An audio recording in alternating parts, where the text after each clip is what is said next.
Croeso chi yma I lôn y ffrwd unwaith eto, a gobeithio bod chi'n profi bendith yr arglwydd yr wythnos yma. Rwan, un o freintiau byw mewn ardal fel Bangor ydy na tydyn ni byth yn bell iawn o rai golygfeydd arbennig. O fynd I ben y lôn lle dwi'n byw, wel, daw mynyddoedd Eryri i'r golwg yn ei gogoniant. Ac o fynd I gyfeiriad chydig yn wahanol, wel, mi ydw i'n gweld y fennau a'i dwy bont urddasol a'r dŵr yn llifo oddi tanodd. Ac wrth gwrs, nid lluniau llonydd ydy'r golygfeydd hyn. Mae dŵr yn newid I liw yn gyson yn ôl amser y dydd a'r tywydd a'r tymhorau. A wedyn, y mynyddoedd wythnos dwytha oedd mynyddoedd Eryri yn wyn dan eira a hwnnw'n edrych mor lan a dilychwyn. Wedi glawd penwythnos, mae yna dipyn o eira'n dal yno, ond mae'n stribedi hir gyda'r graig a'r glaswellt yn dod i'r golwg. Mi fydd y cyfan yn troi'n wyrdd yn y gwanwyn, a than desnu'r haf mae modd eistedd a syllu ac efallai gweld y defaid yn y pellter yn crwydro ar hyd y borfa. Ac wrth gwrs, mae'r dirwedd yma'n denu rhai I ddod o bell I grwydro'r mynyddoedd neu hwylio ar y dyfroedd. Gobeithio bydd pobl yn cadw draw ar y funud efo holl reolau'r llywodraeth. A dyna efallai'r anod fy ndryswch wrth geisio llun i'w roi ar ddechrau'r defosiynau yma. Wedi penderfynu nad llun ohono fi mewn het pan y mad i'r gorau I dynnu sylw pobl. Rhaid meddwl, wel, be fydd yn wneud I bobl droi mewn? Llun o'r fennau? Llun o Eryri? Neu beth am lun o doner môr yn Aberystwyth lle cefais fy magu?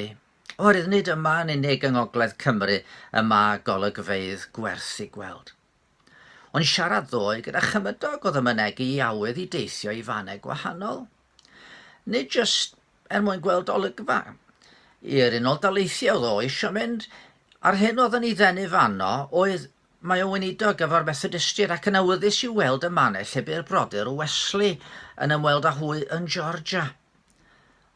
Nid dim ond golygfa sy'n gwneud lle yn arbennig, mae cysylltiadau a phobl yn cyfri hefyd. A cael mynd I rywle lle bu yn harwer yn troedio yn peri yn bod ni'n mynd rhywsut I deimlo y nes atyn nhw. A dyna mae'n siŵr sy'n peri gymaint fod eisiau mynd I wlad Israel ar ryw fath o berer undod. Mi ath yn rhieni yno unwaith a dad yn deud wrthai fel oedd wedi cael mynd I Gapernaum. I olion y tŷ, maen nhw'n ame oedd yn gartref I Seimon Pedr. Ac wrth iddo fo gamu ar y trothwy, dyma fo'n edrych I lawr ar y garreg a meddwl, mi nath yng ngheidwad I roi droed ar y garreg hon. Roedd camu lle camodd Crist yn symud I galon mewn rhyw ffordd. A mae gan y Cristion obaith gwell na chofio a gweld y mannau lle bu Iesu'n byw. Oherwydd nid nostalgia ydy Cristnogaeth. Mae'n berthynas fyw. Ac yn bod ni ddim yn gallu gweld Iesu'n llythrenol gyda'n llygaid ar hyn o bryd, mae modd I ni trwy ffydd weld rhywbeth ohono a hynny'n fwy na ryw ddychymyg. Fe addawodd yr arglwydd Iesu i'w ddisgyblion y byddai'r ysbryd glân yn dod I agor I llygaid I weld o. Fe ddydodd, ymhen ychydig amser, ni bydd y byd yn fy ngweld I ddim mwy, ond byddwch chwi'n fy ngweld fy mod yn fyw, a byw fyddwch chwythau hefyd. A mae gen I syniad, mae nid dim ond sôn am I ymddangosiadau wedi'r atgyfodiad oedd o y pryd hyn.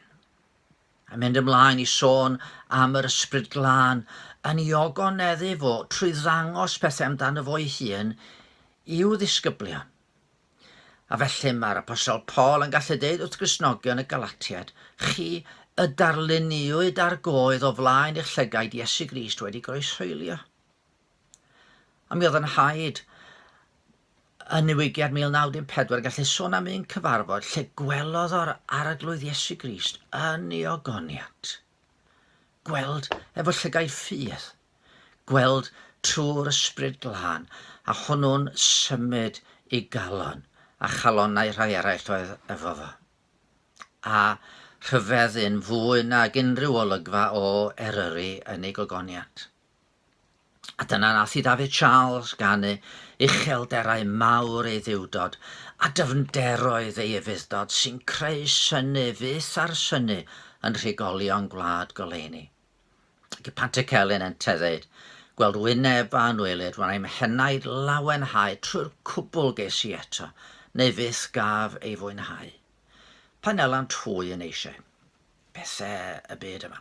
Pam bydda fi yn drist, tra caffwyf weled wyneb siriolaf Iesu Grist.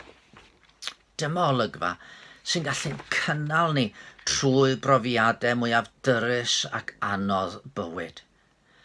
Gyda'r gobaith hefyd ryw ddydd y caiff yn ffydd droi yn weld go iawn.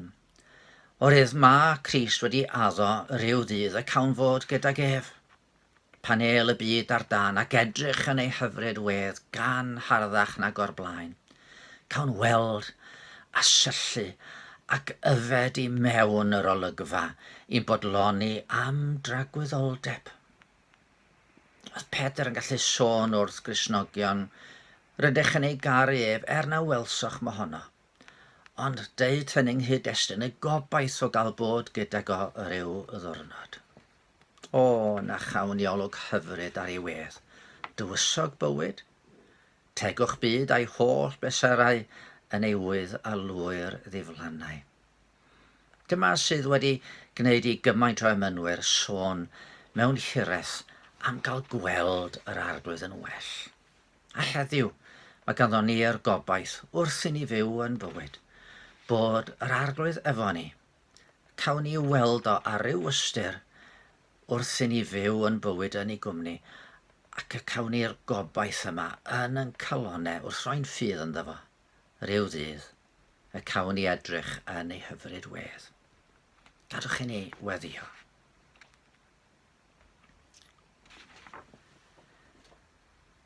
Os yw tegwch dy wyneb yma yn rhoi myrdd i'th garau nawr, beth o wneud y degwch hyfryd yna'n rhagwyddoldeb mawr? Pa fath uchder fydd i'm cariad? Pa fath syndod y pryd hyn, pryd y gwelwyd dy ogoniant perffaith llawn ar seion fryn? Gweld yr Iesu. Dyna ddigon ar y ffordd i enau tlawd. Dyma gyfaill beryn ffyddlon ac a lun yn well na brawd. Arglwydd tyrd yn agos ato ni heddiw. Dangos dy hun i ni, mewn ffordd fydd yn gynhaliaeth ac yn lawenydd ac yn ysbrydiaeth i ni i fyw er gogoniant i denw. Amen. Wel, dyna chi rhywbeth i fynd efo chi trwy eich dydd heddiw.